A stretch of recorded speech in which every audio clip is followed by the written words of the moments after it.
Right. Hello, everyone, and welcome to Tech Circus's UX Crunch, the UX behind games design. I'm currently joined with Sunil, who will be helping me intro today. Today's event is a panel with a Q&A hosted by Steve from PlayStation, with panelists Zoe from Sony, Alistair from EA, and Iwana from Mojo Works. Over to Sunil to talk a little bit about the platform. Yeah, welcome everyone. So as you can see, I feel like some people have found there's a little chat box on the right-hand side. That's where you can chat to everyone and we can see what you're saying. So chat throughout the event. There's a little Q&A tab right next to that with little speech bubbles. If you click on that, you can ask questions directly in there, and our host will get back to the Q&A at the end of the event. So we'll be asking some of the questions in there, and you may see some polls in a bit as well, but we'll bring those on screen when we have them. Also, just below, you can react to what the speakers are saying by hitting the emoji button. See if we can see that right now. Hit some emojis. I feel like that's happening. Cool. There we go. Lovely. Cool. And that's it from me. I believe we are. Oh, I should say something about Tech Circus. We are Tech Circus, and this is UX Crunch. Hashtag UX Crunch. Over to you, Rosie. Yeah, awesome. So we have our various socials on here today, and just to let everybody know that today's event is at capacity, which is amazing. We're really happy to have everyone here. So for those of you who can't join our meet today, we are live streaming on YouTube. So direct any of your friends, family, colleague over to YouTube if they still want to access the event. We also have our various handles here with the hashtag UX Crunch. So if you feel like live tweeting, posting us on Instagram, feel free to do that, or any feedback on any other social platforms would be greatly appreciated. We also have our Discord community. So if you want to continue the discussion on there or connect with people, that would be great. And yes, the session will be available on AirMeet afterwards on demand. So yeah. So the agenda today is pretty simple. We're aiming to start at sort of 10 past 6 or earlier if we get through this really quickly. Aiming for a 45-minute discussion with about a 10-minute Q&A. So back over to Snil for a word from our sponsors. Yeah, let's talk a quick second about Zebra People. Zebra People are a recruitment agency, and I believe Sam Gale might be in the chat at the moment in the networking area. So if you do want to chat to Sam, you can do that. His name is Sam Gale. They specialize in digital recruitment. They bring together the smartest digital talent with the best loved brands, leading agencies, and innovative startups. I also know from firsthand they throw an amazing sort of house party, Christmas party. They throw great Christmas parties. I've been to at least two. Yeah, I believe you can talk to Sam. You've also got zebrapeople.com/jobs if you want to see any available jobs at the moment. And I believe we have a video coming up from them too.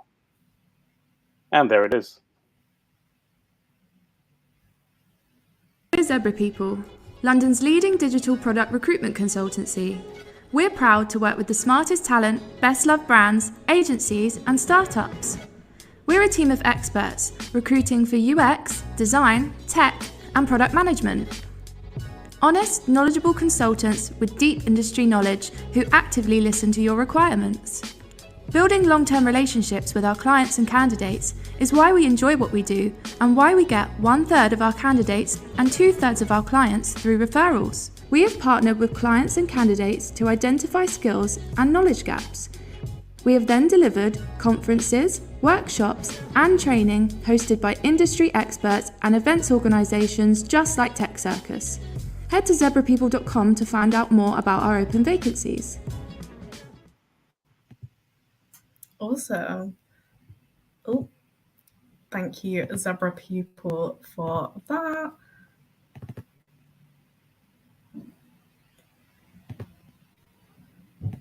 And thank you, Sunil, for telling us a little bit about our sponsors. Thank you. A little bit about our upcoming events. We're happy to announce that E-commerce Design Summit is back, both in London and online. And for a limited time only, there's 20% off tickets, both online and in person, using the code CRUNCH20. And not only that, we have an amazing event with our Web3 team on blockchain gaming, which is very relevant today. And they also have a code which is UXBCG15, bit of a mouthful. Feel free to ask in the chat if you want that again for 15% off tickets. So that's all from us today. Thank you, Sunil, for helping me intro today. So I will just be taking us off stage in a minute, which might take a couple of seconds, and introduce our host, Steve, for our panel. Thank you, Sunil. No problem.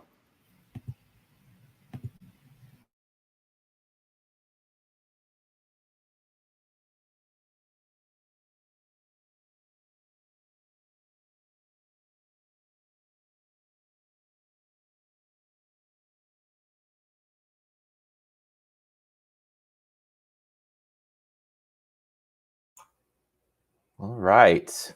Thanks so much, Rosie and Sunil. Give it a few minutes for the rest of our panel to get set up, get their cameras turned on, get their mics all ready. Okay, looks like we're all here. Well, thanks so much, everybody, for joining us. I see in the chat we've got people joining from all over the world. It's really exciting. Even somebody from Australia at 3 a.m. That is dedication to design. Really exciting. Why don't we warm ourselves up? In the chat, tell me, what's the first game that you played? Or if you can't remember your first game, what's the earliest memory of gaming that you can think of? And while everybody does that, why don't we kick off with introducing ourselves, and I'll kick us off. So I'm Steve Silvis. I'm a senior UX manager at PlayStation. I've been here about 6.5 years, and it's really exciting to work on so many experiences around gaming and our gaming platform to reach millions of players around the country. My pronouns are he and him. Why don't I hand it off to Iwana? Why don't you introduce yourself next? Thank you, Steve. Hi, my name is Iwana. I've been working in social multiplayer for about 5 years now. My pronouns are she, her, although I don't really mind any kind of pronouns, whatever you want to call me. And yeah, I've been in gaming for as long as I've been in social gaming. So I don't have a lot of tenure in other parts, but I do really know my social gaming very well. Very good. Hopefully we'll learn more about that today. Great, thank you. Zoe, why don't you go ahead and introduce yourself next? Sure. So, hi, I'm Zoe Fox. I also work at PlayStation, but a different part of PlayStation. So I'm here for the essentially the back end tools and things. So, obviously there are lots of different aspects and roles within the gaming industry. I have been working with PlayStation for a little over 2 years, but have come in from a very different agency side background, and actually have transferred into UX from a different background as well. So slightly squiggly career path there. Yes. My pronouns are she, her as well. Great, thanks, Zoe. Yeah, and that's a common theme about how we got into UX, which we'll get into a little bit. And last but not least, Alistair, why don't you introduce yourself to our audience? Of course. Hi, everybody. I'm Alistair, pronouns he, him. I'm currently an experienced designer at EA, specifically on the Sims team. I saw some people putting Sims as their first game. So it was my game too. So yeah, I've been in the games industry for about, I think, 10 years now. Started off in mobile games, so I've worked in mostly game development. I've dabbled in the typical casino games, war games, match 3 games, and now at The Sims, like life simulation. So yeah, thanks for having me.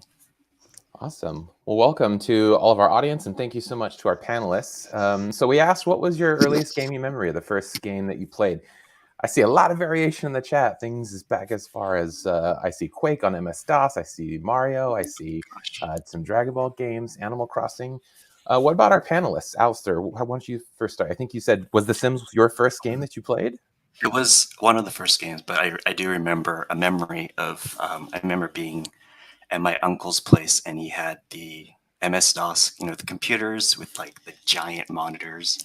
I remember playing Prince of Persia, and just that was a interesting black and white, very simple, but it opened my mind into games. Definitely. Iwana, what about you? What was your earliest memory of gaming, or your first game that you played?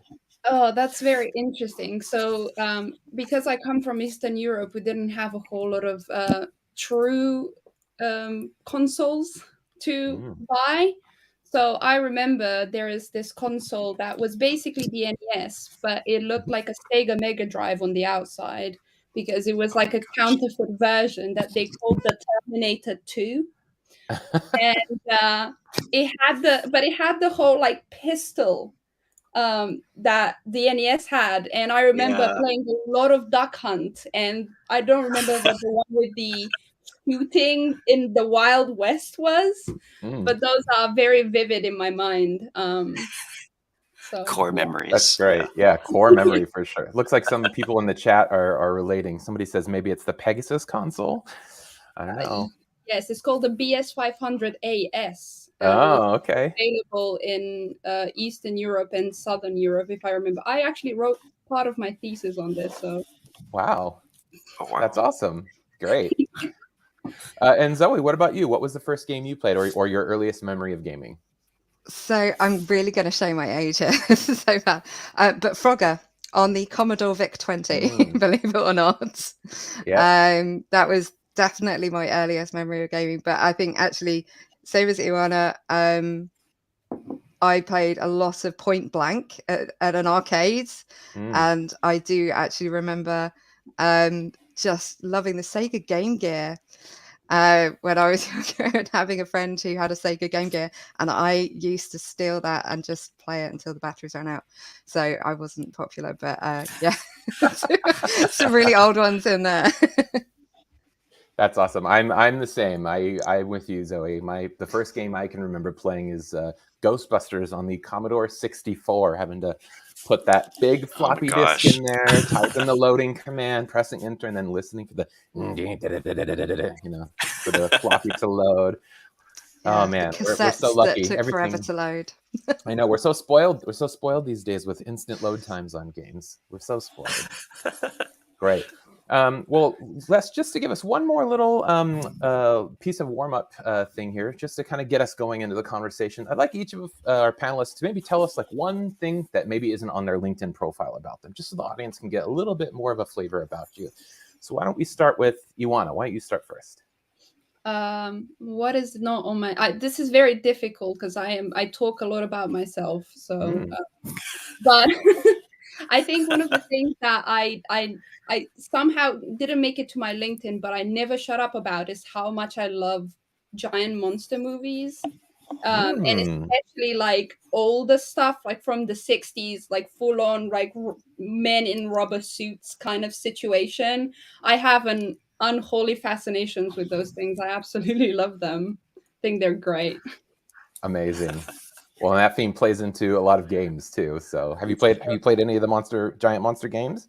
Yes, I have. There was like an old Godzilla one, I believe, where you had to like trash the city, and there is a new game which I can't for the life of me remember what the name is, but I really want to play it, where you have like these giant monsters and you like pit them against each other. I can't wait. I'm gonna search that. That's amazing. Amazing. That's awesome. Yeah. Alistair, how about you? Tell us something that maybe didn't make it to your LinkedIn profile, but that's interesting. Yeah, I'm part of a hip hop dance team. So I've been doing that for years. And another random thing, I'm a children's book author. Wow, that's amazing. Any books you want to plug? Most recent one, it's anyone who loves dim sum. I wrote a children's book about that whole dim sum experience. It was more about like, a love letter in a way to my childhood of just being Chinese but American, and just that like duality. So the book, it has a little bit of Cantonese words in it, but it's all in English, and it's just a fun experience for children. You get to learn simple foods, and you get to probably bring it to a dim sum restaurant and use it to order food as well. So also works as a guide. That's great. Very cool. That's exciting. I'm always interested to see what designers we see day to day in games or any industry of design. What do we do on the side? I think it's so interesting. We do a lot. Exactly. Yeah, that's what it is. Yeah. And then Zoe, take us home. What's something that maybe didn't make it to your LinkedIn profile? Oh, do you know, I was trying to think about that, and it's nothing as exciting, but I don't know if it's on my LinkedIn profile, but in later years, I have actually become quite a keen snowboarder. So yeah, the pandemic has been tough. So obviously I've not been on a mountain for a couple of years now. But yeah, I actually just love snowboarding and would take a mountain snow holiday over a beach holiday any day. So that's amazing. I love that. That's great. One of the early games I played a lot on back on PS2, I think, was SSX Tricky. All doing all those stunts and snowboarding. I love trips and that stuff. game. Yes, totally. Yep. Cool. For me, I'll take us off and then transition us into the chat here. Something about me is I am obsessed with roller coasters. Just like in design, I love problem solving and things like that. I've always been fascinated from a child about like, they're these huge machines. They're so technical and complex and mechanical. How do they work? So I'm a big nerd, and I've ridden them all across the country, across the world. So that's awesome. I think it's fun to just kind of see what's different about all of us, and that theme's going to come up later today. So thanks for sharing, everybody. Well, let's jump into talking about some games and UX here. So why don't we get started with an audience poll? And I think Rosie has a poll queued up for us here. We want to know about who's already working in the games industry, who's looking to transition. So there's a poll tab in AirMeet. Let us know where you are. Are you already working in the games industry? Maybe not yet. We're kind of curious, and this might let us know a little bit more about our audience and who's here today. Looks like lots of folks interested in the industry. Some are trying to transition. A few folks here already in the industry. So a good mix. This is cool. And I think this is an interesting topic. We started to touch on this a little bit earlier, but not all of us went to school for design. Obviously, we come from different backgrounds. So maybe we can kind of kick off our conversation about UX and talk a little bit. How did each of us get into this field? What was our background? How did we land in the field of gaming UX? So Zoe, why don't you start us off? Sure. So I think first of all, it's probably worth saying that I also didn't actually start out in UX even. So I started out as a project manager, believe it or not. But those skills were definitely still transferable, which was quite interesting to see how it related. And funnily enough, I was actually working at PlayStation in that different role, in a coordinator role, when I decided to go off and become a UX designer, because I thought I would be interested in it. And as a result, I said, I'm going to come back one day, and once I've become a UX designer, and lo and behold, I have. So I do make good on my promises, just warning people.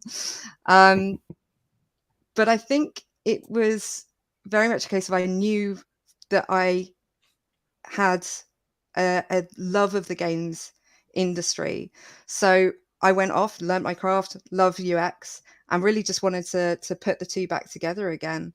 So for me, the fact that I had much more background in traditional UX rather than games UX has meant that I've come into the gaming industry through the service tools and the back-end systems that make it possible for people to actually release games. So there are a lot of aspects to games that actually are not necessarily the game itself.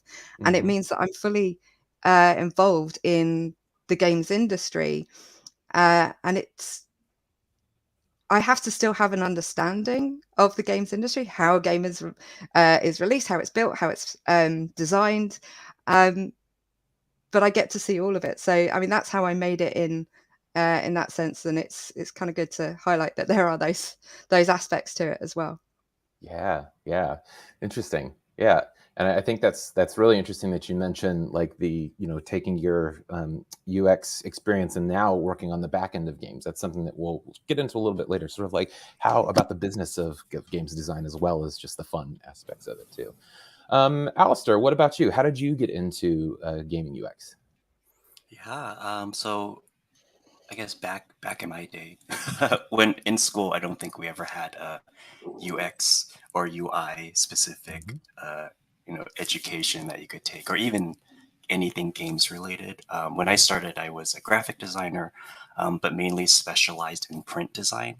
I remember, I knew from just playing video games growing up, I just wanted to be something related, even if it's like animation or something in the entertainment industry. But with my degree, it wasn't very helpful. So I remember doing a bunch of these portfolio presentations and portfolio reviews in a sense. And there was one I remember very specifically that it was a very intense review in a way where it was, you would like present your portfolio in front of a panel and they would like basically grill you. And there was one person that was like, "You'll never get a job with this portfolio." And I was just like very hurt and also like, "Are you serious?"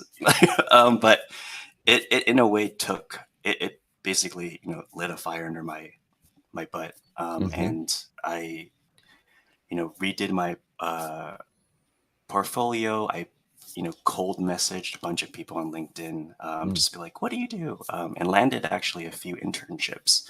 It was a little crazy for me. I think in that whole year, I had like 6 internships, and they were all in a variety of industries. So I was one doing like production artist for like some manga companies, web, animation, like a bunch of things. And it was actually through one of those internships I learned UX and learned animation and all that stuff. And through that whole crazy experience and random skill set, I was actually able to land my first UI designer job in games. Short story, but it was a crazy journey for sure. Yep. I think that's a common thread in everybody's career. We often think about, when you're young, you think about like, I have a trajectory and I'm going to go exactly where I think I'm going to go. Exactly. The reality is it is much more like a spaghetti noodle, it is all over the place. Spaghetti noodle for sure. Yeah. By the way, that is a technical training term for career trajectory. Spaghetti noodle. Use it on your next write that interview. down. Yeah, exactly. And then Iwana, tell us about your journey into UX. So I think, the first time I thought that I wanted to do games was kind of unusual because what happened is me and my brother had to share a computer. So when my dad came home with his laptop from work, I thought that was the best thing because I had access to a computer. But the only thing that he had on that computer was not game, it was AutoCAD, which if all of you know, that's like an architectural software. So I spent some time playing in AutoCAD and deciding that 3D stuff was really cool. So then when time came to go to university, I thought, well, I kind of like that. I'm going to do something like that. I didn't want to do like 7 years of architecture school or 5 or however many there are. And it kind of didn't fit me either. So I was like, game sounds good. So then I actually studied games design at university, but we did a lot more like level design and more serious, like strong stuff. Not that UX is not strong, but it was not UX oriented. It was systems, maths, all sorts of other things, programming. And then I happened to land a job in mobile, and I was the only designer on a team. So I had to do everything. So I learned a lot on the job.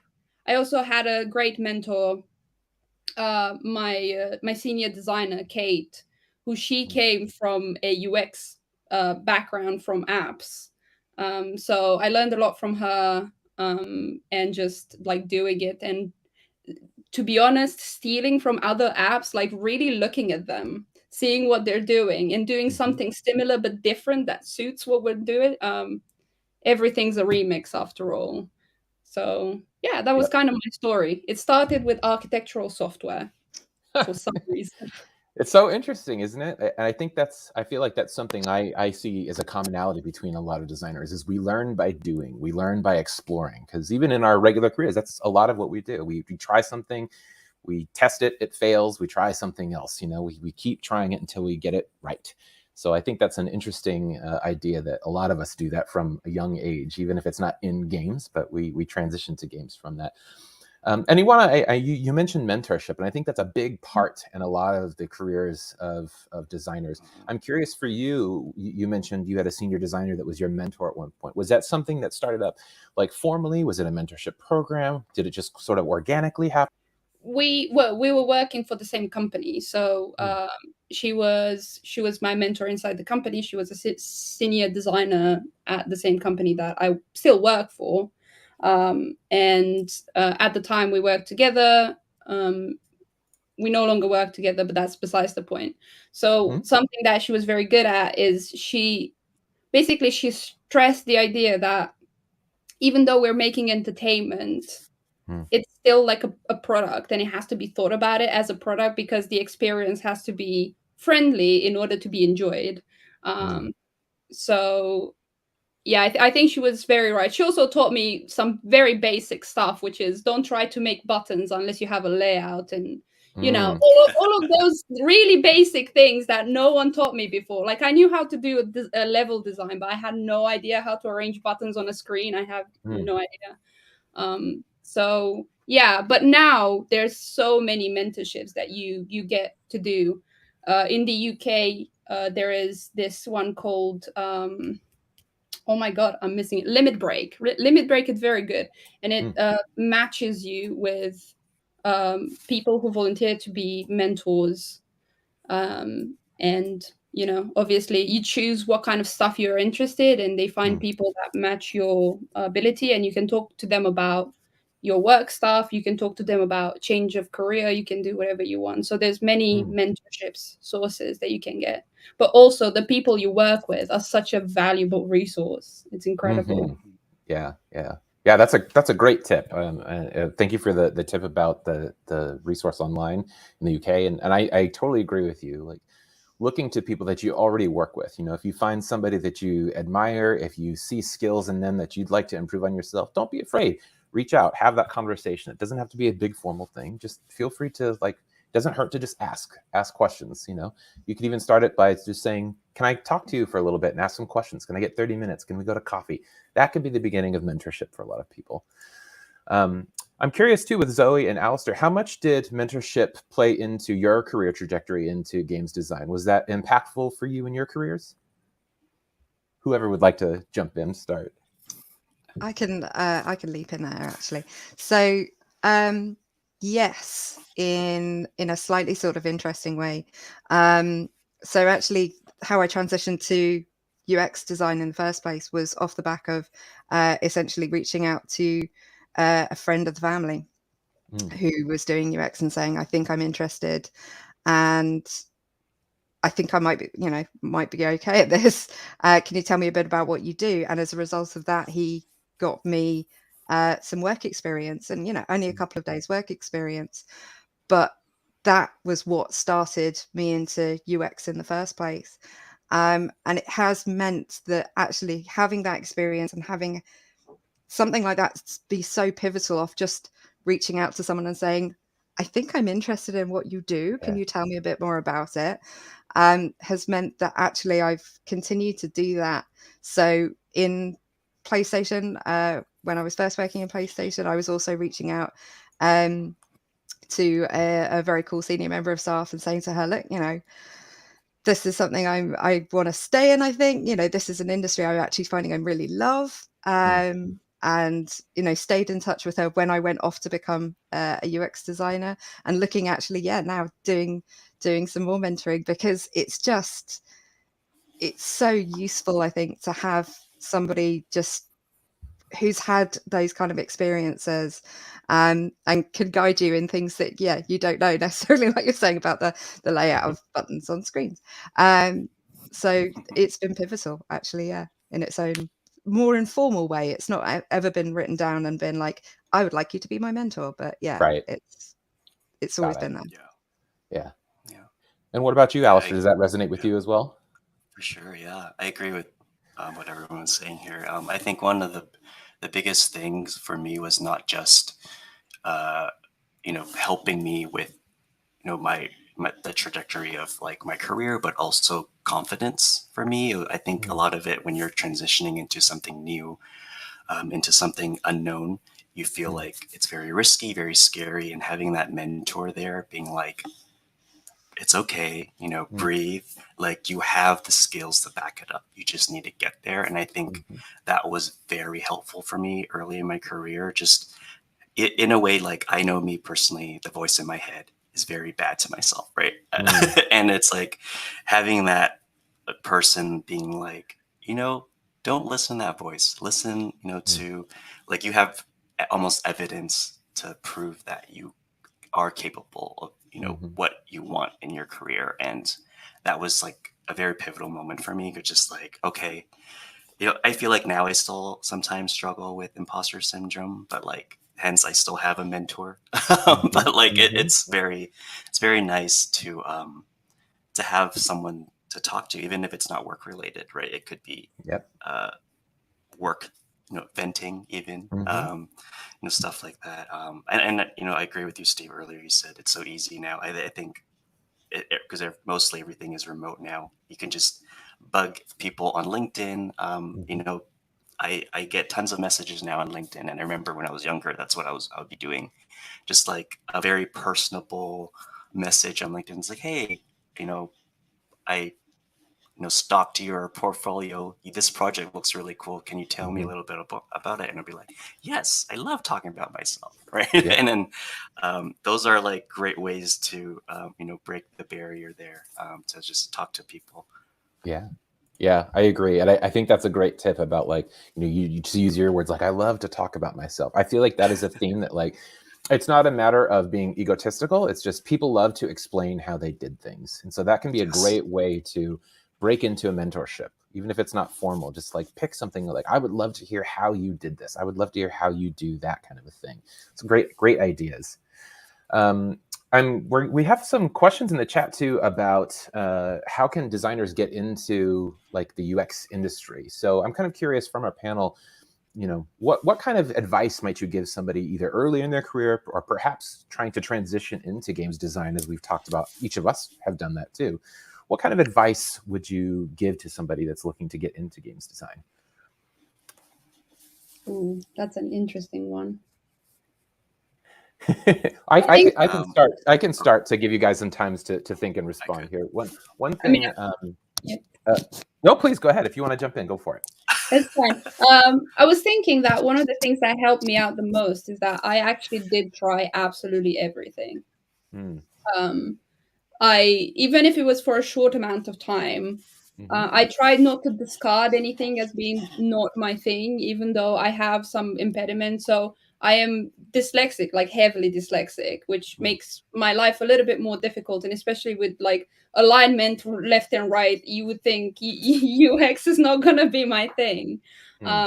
Or like writing and stuff like that. But actually, I found that the things that required effort for me gave me it gave me something to work on. And even if it wasn't perfect, I tried to do a couple of things. Because I think people's immediate instinct is to go towards the things that they are naturally drawn to. And there's nothing wrong with that. But when you experiment and you really do these maybe quite random things, or, like quite out there things, you really understand more about yourself, even if what you understand is that you're not good at it. Like, that's fine. Just try some things out, I guess. That's and I love that, and I love that attitude too. You don't have to be great at everything. That's something that's hard to acknowledge when you're starting out or even transitioning. Not everybody's great at everything. No one is great at everything, in fact. So finding where, like, trying things out is a great way to get comfortable in different things. And I'm sorry, Zoe, I spoke over you a little bit. I apologize. No, I mean, you're right. The unicorn, the archetypal unicorn doesn't really exist. Unicorn, yep. Yep. And I definitely would echo that. Yeah, look for the sort of potentially non-traditional routes. As I say, I'm in the games industry, but not in the front part of it. I'm not in the game itself, but I'm still part of the industry, and I get to see all aspects of it. So I think there are non-traditional routes. There are a lot of different roles. If you think of actually how vast the games industry is, like, there are a lot of UX roles. There's UX writing roles, there's UX research roles, there's UX design roles, and that spans the whole myriad of aspects there are to actually game creation and release and play. So have a look at all of those different things, but also look at trying to maybe get kind of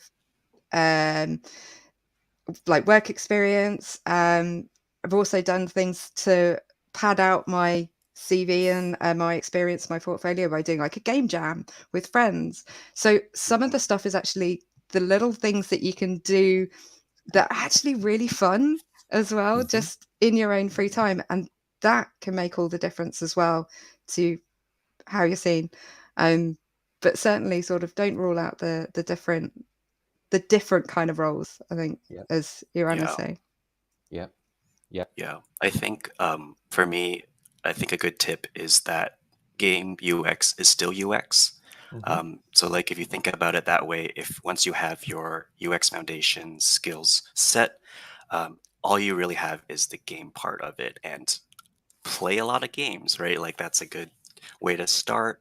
Another way, I think, I forgot who mentioned it earlier, is you start playing games where you become the UX designer, right? You're not playing a game like a player, you play it like a designer. And one thing that I always mention to my mentees is that you should work backwards, right? I think one of you also said this earlier, where you like figure out like how do they get to this piece of UI, for example, or the flow. How do I get this from beginning to end? And once you understand that flow, think about redesigning it. Like, how would you make it better? You know, you start thinking like a designer, and those are great projects. I think if you're trying to get into the industry, I think those are like great self started projects. What I'm trying to say, like the projects that you have, you know, in your portfolio that you're like, oh, if someone was to look at it, they'll be like, oh, they, you know, this designer has interest in games, and they went and did this by themselves. And I think that speaks volumes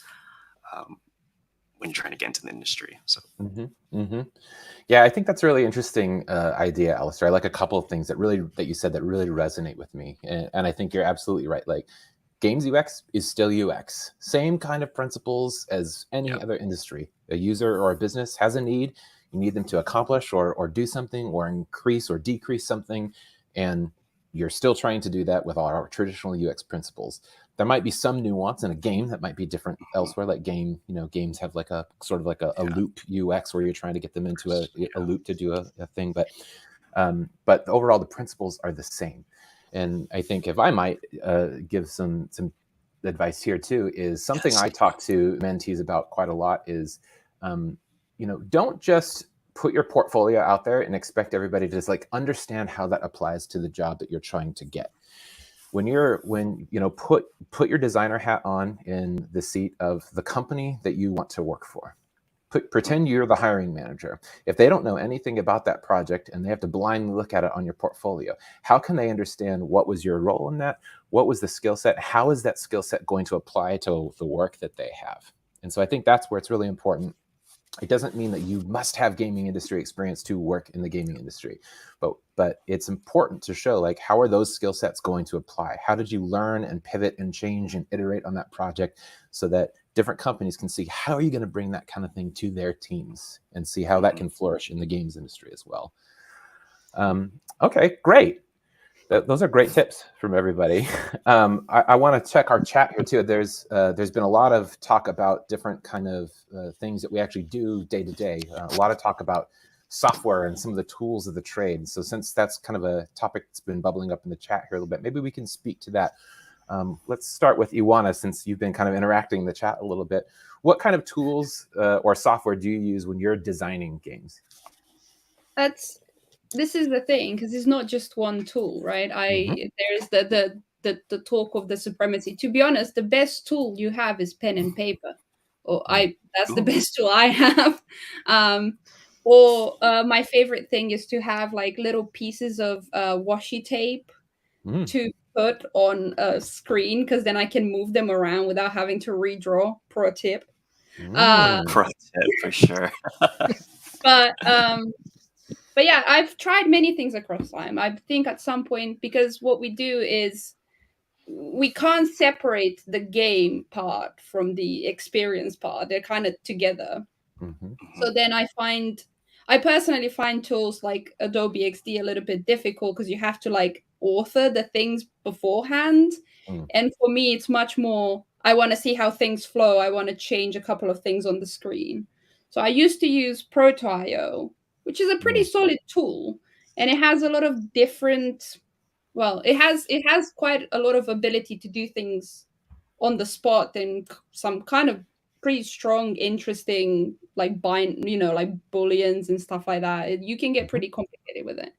But I actually found that it was probably a bit too complex, and it would get you too close to the game to the point where it didn't help you that much, and it would just make you lose a bit of time. Now I'm using Figma. I like Figma quite a lot because I don't use it for UI design. I just use it for UX. And I find it's easy to throw things in there, move things around. But personally, nothing beats a piece of paper and some washi tape. Nothing does. I love that tip. And that's the kind of little tip that you probably wouldn't get in school. You know, that's something you get from years of practice. So love that tip. Yeah. Zoe, what about you? What kind of tools and software are you using to do design day to day? So I would totally pen and paper, but I might upgrade that to a whiteboard because, you know, don't take my whiteboard from me. But and post-it notes and Sharpies, because let's face it, every UX designer loves post-it notes and Sharpies. But I suppose actually like software based, I think actually the pandemic, again, I'm talking about the pandemic, but I think that made a huge difference to the software. Because I did use Sketch previously, and that was like my absolute go-to.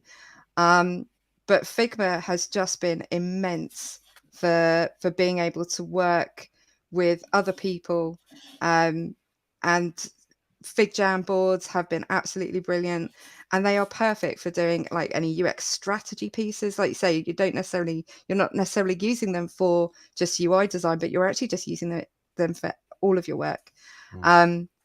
But also things like Miro and Mural been using quite a lot running workshops, and getting stuff from key stakeholders.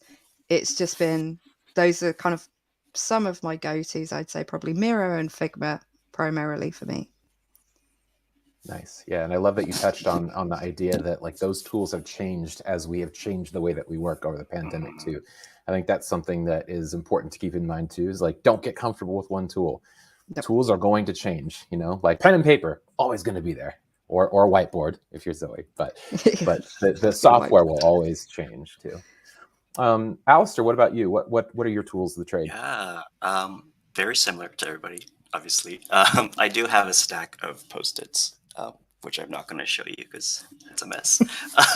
But I love the variety of colors. But I think in terms of software, like exactly the same as Zoe. Like I'm obsessed with Sketch when it first came out, and then Figma is now the big thing. I think, with my day to day, it's like Figma. We use Miro, which is like, for those who don't know, it's like a virtual Post-it. Mainly we use it for like brainstormings, for retros, and stuff like that. And I also do a lot of UI and implementation as well.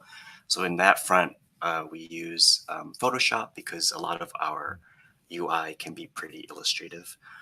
And then in terms of game dev, I've, across my career, I've used, Unreal, Unity, and I think those two game engines have been really accessible now. Like you don't have to pay anything. You could just jump in and create anything you want. And I just currently in my job, I don't use any of those game engines, but I have been, dabbling on the side just to, in a way, like to keep current trends, I guess. But it's just fun to like explore that space, especially when you can go from something from your head, pen and paper, Post-its, into something more fleshed out and into game engine. It just feels very nice. Great.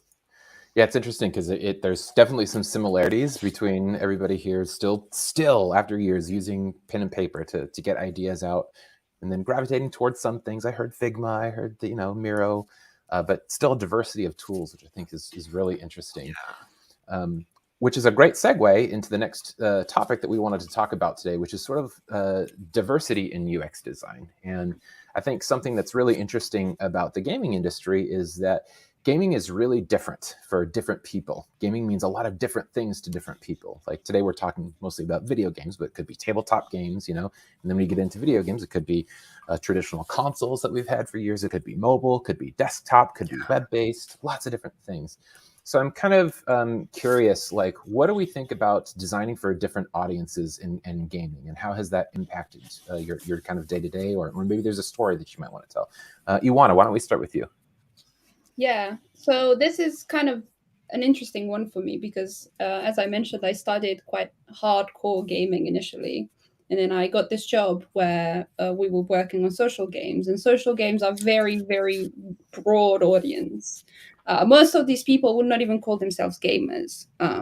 So we had an entire thing for a while saying, like, we design games for non-gamers, which was true. But we quickly found out that there's no like catch term for non-gamers because so many factors change what your perception of things would be. So we were like, oh, they wouldn't know about this feature of gaming, but probably they know about this completely other unrelated thing that is to do with UX. Like they probably used an email app, or they probably used Facebook or something like that. And basically what we learned in our assumptions was that you shouldn't make any assumptions. And instead rely on the things that, like, on the human experience, which sounds very grandiose, but it isn't really. Like, the best way to test this out was to, I used to do this to all of my artists, and I'm sure they hated me for it. I just spring onto them with something without telling them what I'm showing them, and watch them to see what they're doing. Because their instincts is like, oh, bright colors, I'm gonna press on this. This is a button. This is not a button. This is a label. Like, you know what I mean? And it's the silent playthrough. It's, I'm sure, nerve-wracking for the people who's unwillingly doing this, but I guess it's part of their job in some way. But yeah, so that was interesting because we learned to work with psychology more than we learned to use with like pre-existing knowledge of how a thing should work. It's more like product design. Like when they think, how do we design a chair where it has to be stable, it has to be these things, it has to so that was one of the things.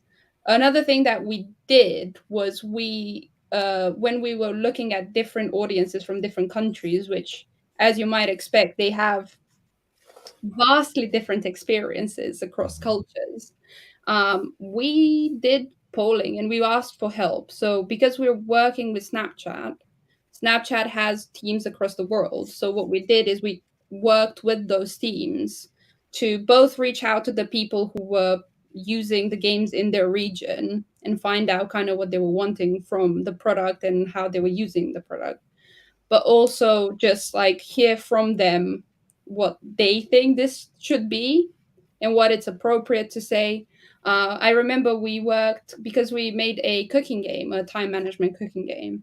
And the idea was that we're going to make a Indian food inspired stage. So we worked with Snapchat's Indian team to find out what kind of food they would like to put in this game, what kind of music they would like to put in this game. And we worked really closely with them to make sure not only that is like, because there's this whole thing of like culturally appropriate. Sure, it was culturally appropriate, but it was like from their point of view, it had to be an authentic experience. And we get a lot of players from India who are very attached to that level because it's done from the perspective of someone like them. So they see the food that they love. They hear the music that they love. They don't feel like grouped together from the outside by a bunch of people that have nothing to do with them.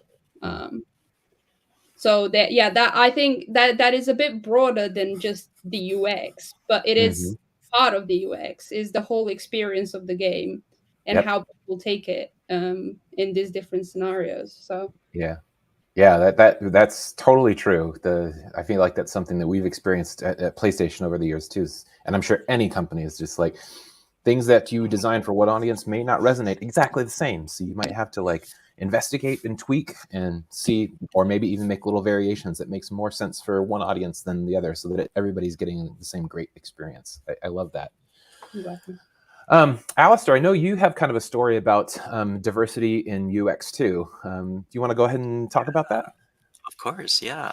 I think one of the thing that that just reminded me, I think what Iana was talking about was, I think we have to include the inclusion part of the diversity, right? I think that was like the biggest thing. And I think, working on The Sims specifically, lots of movement. That's what's happening. The Sims specifically, I know, like, it's known to be a very, inclusive and diverse game, with our features and our content. And because it is a very sandbox game, we put a lot of thought, research and education in creating, the right tools, for players to create, the world they want, even their safe space. So like one of my favorite all-time stories, working on The Sims is, I think someone tweeted at us saying that, this player, they couldn't attend one of their grandparents' funerals, and they passed very suddenly, so they couldn't, basically grieve properly, and they created like a game where they created basically a full life of her and their grandparents, and just living that, and that helped her grieve. And I felt that was like such a beautiful moment, that these experience is in a game, but it's still a very human experience. But related to that, most recently we did release the customizable pronouns feature for The Sims. Actually, it was the designer who created this experience, and what I've learned through that is just the continuous education you need to have with yourself. Like it is, going back to it, it is a human experience, and the human experience is always evolving. And I think there's never going to be a point when we do create, any work that's related in the DEI space, that, once you're done, that's it. It needs to have iteration and thought and change. Even maybe you need to take it out completely, right? I think that's just a conversation that needs to happen. And with that, with not just the content and the features, the team itself has to be understanding as well, and why these things are important. So Yeah, absolutely. Couldn't agree more. I feel like that's something, just as a society, we're seeing more and more of an importance around. And I feel like in gaming is often a reflection of like what we see in life, or what we want to see in life, whether it's a reality or fantasy. So I think it's really great that we're starting to focus on that in games and gaming platforms too. That's great. Thanks for sharing that. Zoe, I'm curious from you. You're the one on the panel here, actually, who you're a little bit different, where you're designing for the platforms on the back end of gaming experiences. I'm curious, like, how do you think about diverse UX, and how does the work that you're doing might have an impact on gaming systems? Yeah, I was thinking about that actually, in terms of, obviously, yeah, I've got different experiences, I think, in a lot of ways. But that said, like, to Ioana's point of the designing for different cultures, obviously, global company, lots of different cultures involved. And even, there are studios all over the world that have to use what we're designing. And so trying to actually design inclusively for those different cultures, for the different languages, for just the different way that people use the web, even, like, the way that you might kind of read left, right, etc. So a lot of that does come into it. Probably not in quite the same way, but one of the things that I really noticed, sort of more as a gamer, as opposed to as a UX designer, is that diverse teams make diverse games. And this is something that I've really noticed, probably more as a consumer, like even this again showing my nerdistry. In D&D, for example, you know, there are more LGBTQ plus storylines and characters, and just seeing the fact that because of the increased diversity in the teams themselves, you are really starting to see the increased diversity in the games and in the products. And I think, you know, that's one of the best things about it, is actually seeing how this is starting to grow across the industry. It's taken a while, but it's definitely getting there. Yeah, here. I love that you're bringing up the topic of like diverse teams build diverse games, and I think that's true of any industry, not just gaming, but diverse design teams will make things that are for a diverse audience, and I think that's great. I'm curious from either Ioana or Alistair, is that something that you've seen resonate in your work too, about like diversity of a team impacting the actual products that you output? Yeah, 100%. I mean, something that we're a very small team, so compared to like, you know, PlayStation, we're I think right now we're 14 people, but we are actually, I mean, not to brag, but we have a great gender balance where there's more female identifying people in the company than there are male, which is very, very rare. But going beyond that, I think we focus on all kinds of diversity, welcoming people that have different lives, that have started from different points. We also, something that we like to do quite a lot is to welcome people that are not in development to bring ideas to the table as well, because just because they're not the person making the thing, that doesn't mean they can't have a good idea. So that like really helps us take advantage of the fullness of our diversity, where it's not just the diversity of the development team, it's the diversity of the entire company. And for a small company, it matters, you know. We're also helped by Snapchat, which are very good about their diversity as well. So yeah. And Alistair, what about you? Yeah, I echo what everyone's saying. I think one thing to add there is that generally as developers, we are also the player and the user of the product. And I think having that voice, a diverse voice, adds layers of value to the creation of product, and especially being in UX when you are in pre-production. Pretty early on into any feature creation, even brainstorming, I think there's a lot of value in having diversity there. Like even as someone who loves being in that DAEI space, there's still things that I cannot, because I've never experienced it myself, right? So it's very helpful to have a variety of experiences that way, and exactly what Yana was saying about brainstorming sessions, that the diversity in not just development, people in development, but like people in marketing. I think tools now that are very helpful. I think Miro now, that even people who can't actually attend synchronously, they could attend asynchronously, right? Like we're like, hey, we're having a brainstorm, whatever new theme for, let's say, Sims Pack, whatever. If you can't make it this time, this is the link to the board. Please add your ideas, right? I think that's a great way to be inclusive as well. Yeah, I love that. I love the idea of bringing in different disciplines from a company to help with designing, because like you said, especially in games, like we often are the users ourselves, and with gaming being so many different things to so many different people, it's great to get a different body of voices in there. Which is actually a great segue into another thing we wanted to talk about today, which is sort of the future of gaming. Talking about like diverse audiences and how gaming is different to a lot of different people. Gaming has changed a lot, significantly, over the past couple of decades. It's very different than it was even 5 years ago, for example.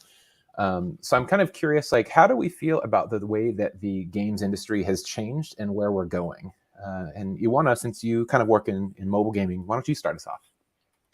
Yeah, so this is interesting because I find so mobile is very, very broad. Mm-hmm.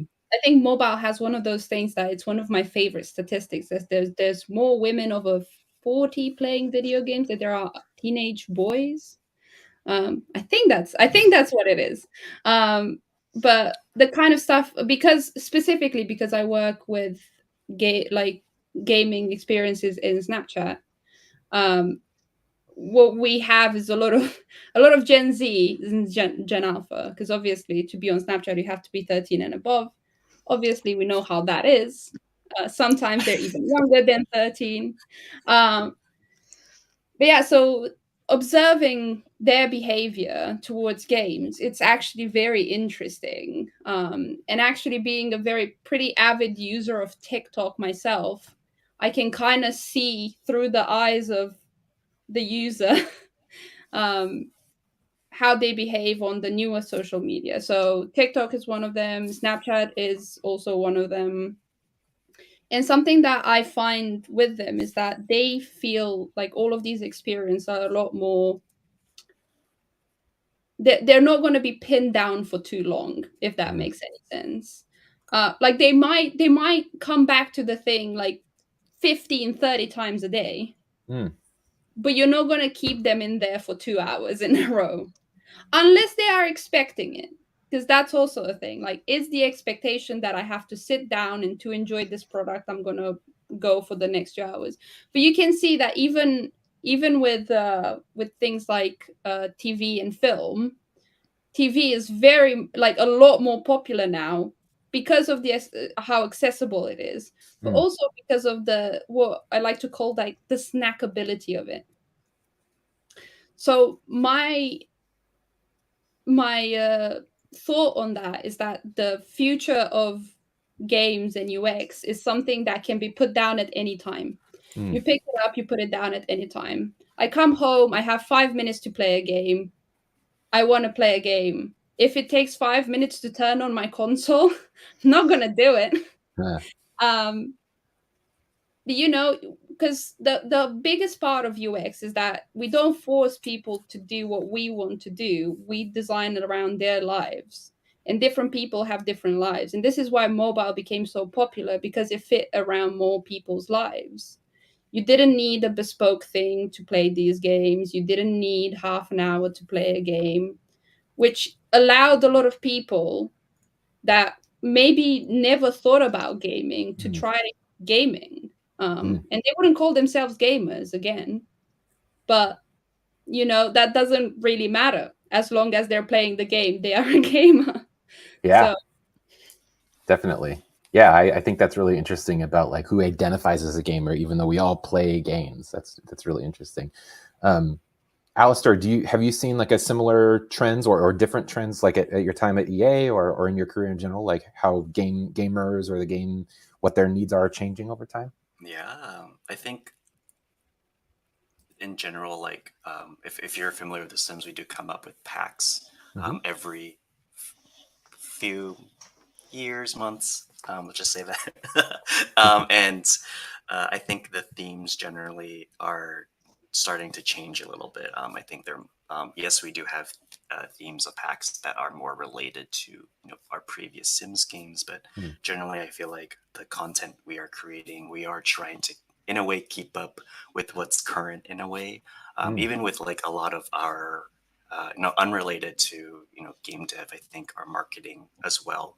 As you can see, like our visual design has changed as well. For some reason, I feel like, I don't know, younger kids now really love bright colors or something. So I feel like, I think our branding now for Sims has been just, it's changing over time. I feel like that's really cool to see, not just, the game part of it, but also how it's branded, the game is branded, the colors used. And I think with that, it comes with a lot of research, right? Like I've been in a few research sessions that with Gen Z, or if not even younger, that you're just sitting there feeling like you're still pretty young, but you're reading this research and you're like, really? people don't use emojis, like what Yana was saying earlier, or just like, really? I thought that was cool. It's not cool anymore, stuff like that. Oh, And yeah. then it's just like hilarious being in there and be like, all right, I'm like the person. And it's funny to think about it because, right, when you're younger, you have also older people creating these experiences for you. So it's like almost like a full circle moment there. Yeah, definitely. Well, we are running a little short on time, but we have a couple of questions that have been upvoted in our Q&A here. So maybe we can kick it off. Rosie, can you help us throw up the top question? So what is the most unique research your teams have done, or the most fun? Interested in hearing about research methodologies utilized in game studios. Whoever would like to jump in and take this one. We do. Oh, go on. Sorry. So I was going to say, it's not my own anecdote, but there was a really, really interesting one that I heard about. And this actually goes a little bit to what we were saying earlier about getting into the games industry as well. Because when trying to get into the games industry as a UX designer, I would go to a lot of conferences and stuff. I would, do it off my back. And one was UX research for game design. And one of the best ones I heard was how to test VR. And just the simple fact that trying to test entirely new mechanics and behaviors. So there was a particular flying game, and what they were trying, to turn in flying, you tilt. But that is a completely foreign idea to anybody, that you don't tilt, you lean, and lots of people were getting really bad neck injuries in the first rounds of testing. So there was some really interesting stuff about actually, the correlation as well between testing and design, and the fact that particularly with future of gaming, that those iterations early on, the testing is so important. And I thought it was one of the funniest stories I'd heard about, like everyone falling off their chairs and stuff, and having to set up completely different rooms for VR testing as a great example.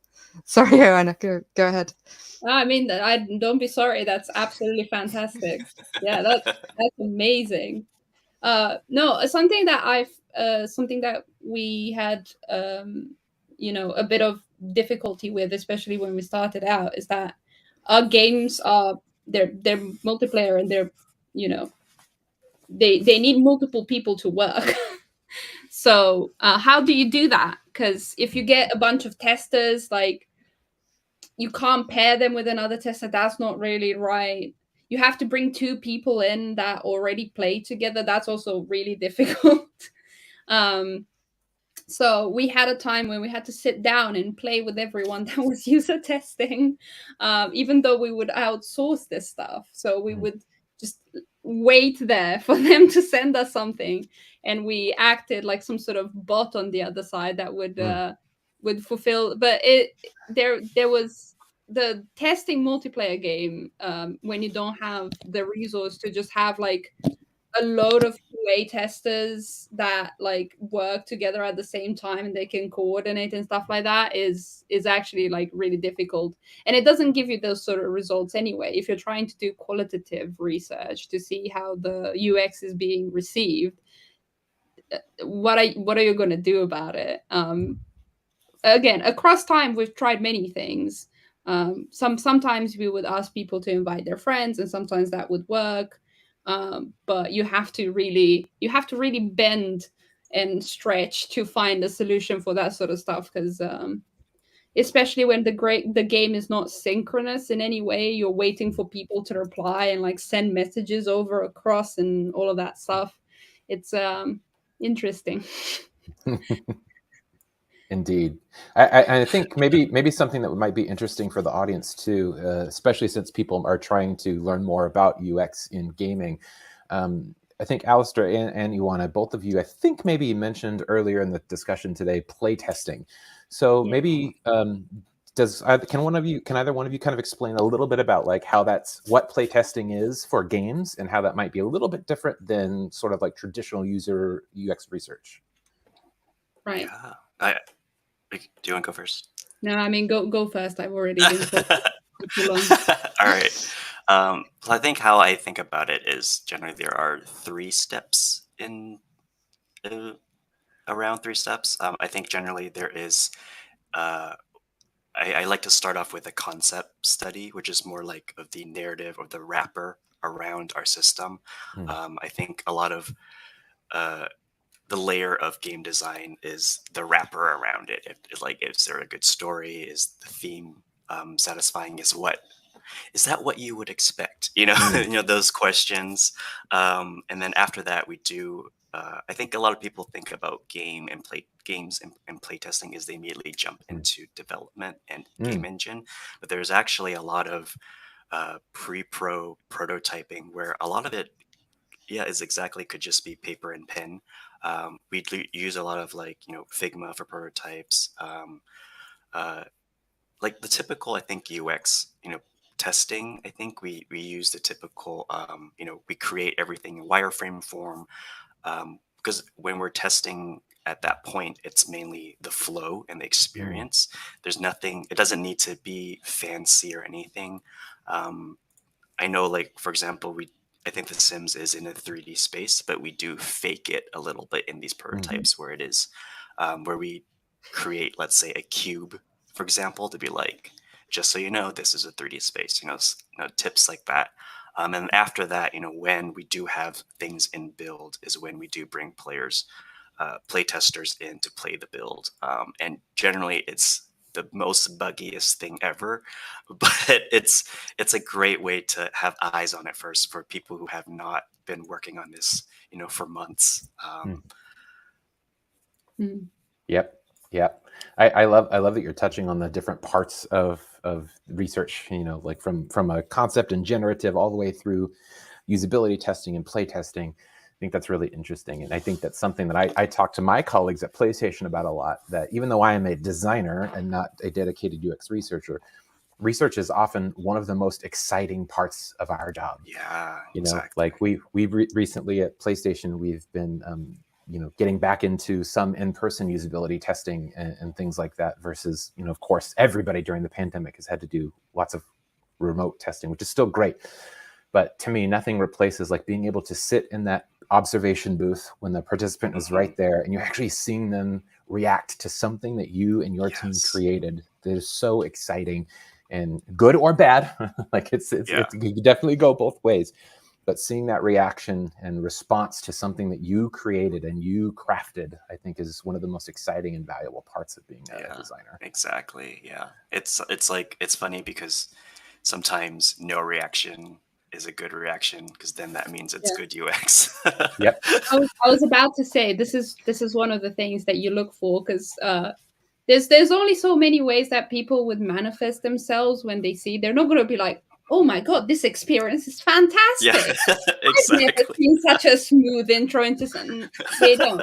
But that's why I'm a big fan of the silent observer, even though it is quite it feels weird when you do it for the first time.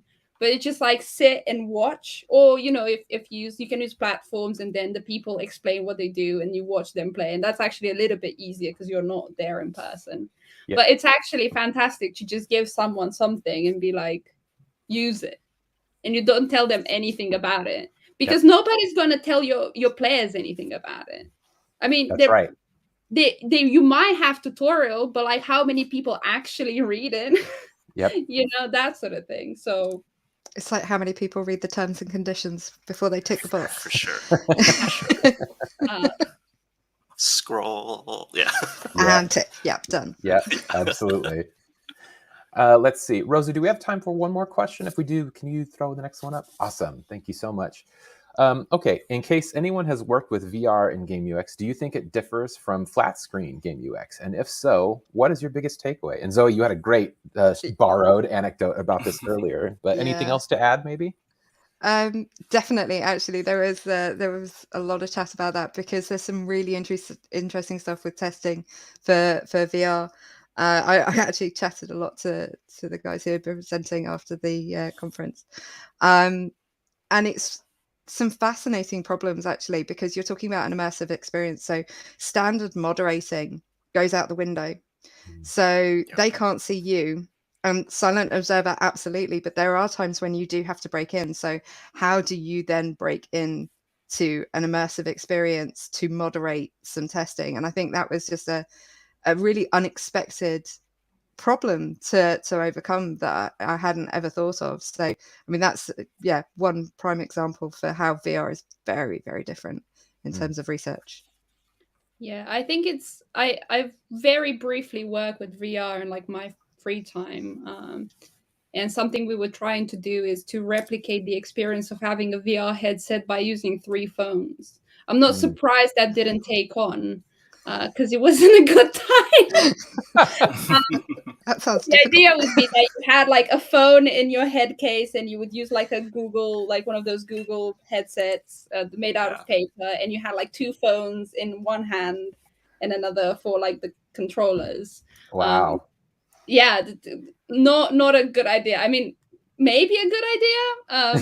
I'm a big fan of how we can have the same things for cheaper, right? Because not everyone can afford a VR headset. Yeah. One of the things that I really learned, especially with this, is like frame rate. That was the main problem. The main problem with VR is frame rate. You're gonna be sick all the time if the frame rate is just wrong. And that applies not only to the stuff that you see on screen, but it applies to the way that you decide to conduct yourself within a space. So, Yep. yeah. I think it's interesting too around the topic of like VR specifically, but I think just different screens and platforms in general. You know, that's one of the things I get asked a lot about designing at PlayStation is like, well, how do you design for TV versus a phone or desktop? You know, and that's what we call 10-foot design, because your average user is sitting 8 to 10 feet away from their television. And that can also be challenging in many ways, because when you're on a phone or desktop, you can directly manipulate the input. Versus when you're 10 feet away, you're using a controller. It can often take a lot more effort to like traverse through an interface to get to that thing too. So many interesting things that we have to consider as designers about how do you adapt from one platform to another, and how are things going to change over time. You know, gestures have come in totally different now. So exciting new worlds for us. Z says we have one more question, and then we'll close out. Okay, so this one's from Jenny. Who do you work with normally, and what is that collaboration and cross-functional team like? For example, working with game designers, game devs, product and project managers, sales and marketing, etc. Who wants to jump in on this one? Well, I mean, for me, it's we're a small team, so I'm working with the game designer because I'm the games designer. So I actually work with an artist, which most of the time they make the in-game assets like 3D or, you know, all of your regular stuff. And I actually don't do a lot of the UI myself. I work with the artist, so they do that for me, because I usually do a lot of the other games design that on a bigger team would be handled by other people. And engineers or programmers, depending where you are, they like to be called different things. But yeah, so we have a pretty small core. But we also work with the rest of the company because we're tiny. So we have internal groups like D&I and all of that sort of stuff. So that's outside of the development team. But yeah, usually a small team of 3 to 5 people that have some of the arrangement of designer, programmer, and artist. Yeah, that's interesting how you're such a small core team and you work tightly knit. I'm curious, you know, EA and PlayStation, obviously very large companies. How does that feel similar or different to either you? Maybe Zoe, let's start with you. So I guess I would be more kind of classic UX cross-functional team. So big company like PlayStation, we do get to have more distinct disciplines. So the standard disciplines that I would be working with, developers, project managers, and product managers as well. But I actually get to work with designers as well as research and UX writing, which is one that a lot of people won't necessarily know a lot about as a unique discipline. So I think, you know, that's a little bit new and different. And it does mean that, yeah, we get to focus perhaps a little bit more on the more kind of typical UX design discipline. UX writing is an interesting one in terms of sort of obviously writing for function as opposed to sort of like marketing copy. So it is actually quite a really important and unique cross function that we work with. So there's a lot to be thought about in terms of how much can you say and direct people without necessarily giving them a lengthy essay to follow. So that is quite an interesting one, actually. Yeah, definitely ties back into what we were talking about earlier with being collaborative early on in the process, and we all make things together. Alistair, how does that resonate with you? What kinds of folks do you work with at EA?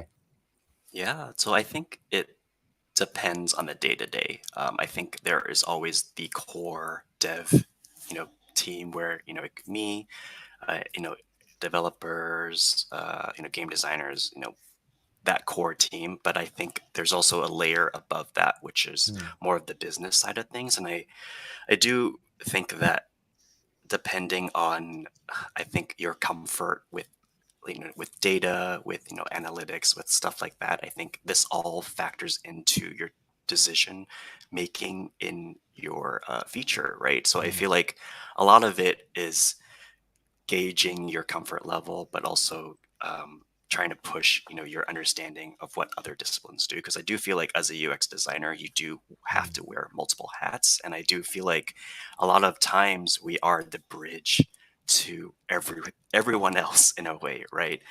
Because we are the player facing, and in a way it's like a thing I always have in my head where there's like a sewer cap, but the sewer's cap is up, and then the UX designer is the one standing in front, and the player is what sees what you create, but they don't see what's everything. It's like a weird analogy, I know, but it's like generally how I feel like our experience isn't just the UX part of it. There's just so much more. In a way, kind of like the iceberg analogy. In a way, maybe that was probably better. Nice. I love it. UX designers as icebergs, like preventing all the stuff below the surface and just showing users what they need to see. Exactly. Yeah. Well, great. Thanks so much. We're running just about at time here. Thanks so much to our panelists. Wonderful to hear all your perspectives about your careers and how you've gotten into UX and what it's like working in it day to day. Thank you so much to our audience. Great questions and great ideas and comments in the chat. Rosie, I'm going to hand it back over to you to finish us out.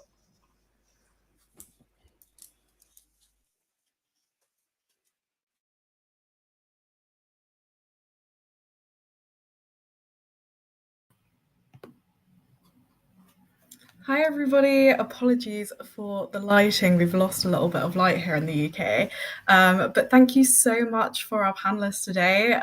It was a really successful event and people were absolutely loving it. I know I was, at least, and I think I can speak on behalf of everybody else that it was an amazing session indeed.